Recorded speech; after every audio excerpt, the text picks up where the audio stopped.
there is different data. The two mRNA vaccines, the Pfizer and Moderna, tends to skew pretty similar. Like their numbers are pretty similar. The data around their impact on Delta specifically continues to be very good, right? The protection perspective here is important, right? When we were creating the vaccines, they said anything above kind of 60% protective would be a home run. All right. And then we happened to get like the grand slam. And so, you know, even a reduction from, you know, where we were at the kind of the heady peaks of, you know, first learning about the mRNA vaccines, you know, we're still very, very good in terms of protection for a vaccine. Now, J&J is a more traditional technology. It uses, you know, a modified viral vector. And so the data there is a little bit varied in terms of small studies, right? The data is not in yet on its full effectiveness against Delta, but it's still pretty good, right? The protectiveness against severe disease appears to continue to be good. Now, long-term boosters come up a lot as a topic of conversation. Like, what is a booster? Are we going to need a booster?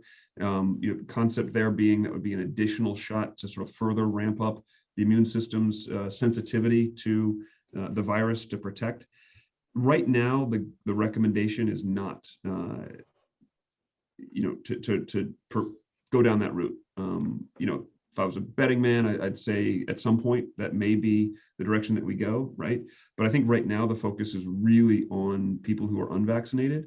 You know, to just use your husband as an example, if I could choose to you know, in terms of protecting you and your family, to have him get a booster or have 5 of the families around you who are unvaccinated get vaccinated, I would choose the latter every single time, right? And so the push to get the unvaccinated people vaccinated is how we're going to end the pandemic in the first place, right? You know, the boosters will come, I think. It's, you know, again, I don't know that. It certainly is not anything that's been sort of publicly said by the CDC or otherwise.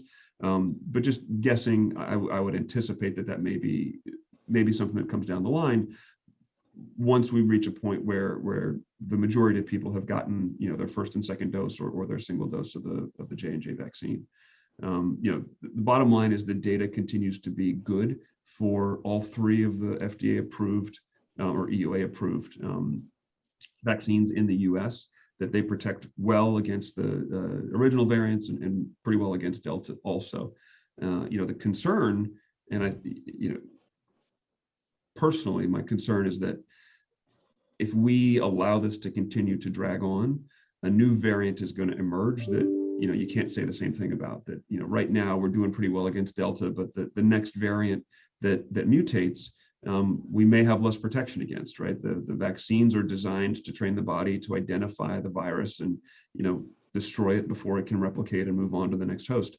And if it changes enough, if another variant emerges that it can escape that response, you know, the current vaccines that we have may become less effective. And the way that mutation happens, again, is when it spreads. Every time it infects a new host, replicates, spreads, and does the whole cycle over again, there's a chance for one of those replications to be a little bit different and create a new line, a new sort of generation of that virus that could potentially have different characteristics. So the longer we allow the spread to continue, and the longer there are these hot pockets among unvaccinated groups that are allowing the spread to happen rapidly, the more likely it is that another variant is going to emerge.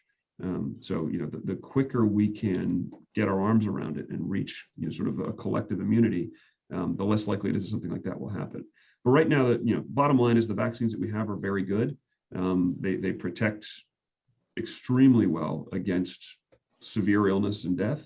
The variability in terms of the effectiveness is largely in that, you know, could I get infected? Do I get some mild symptoms? So particularly for the J&J, you know, even there, the likelihood if one who's vaccinated with J&J were to acquire it is, again, mild symptoms, but they're still very well protected against severe disease and, you know, hospitalization and the things we've talked about.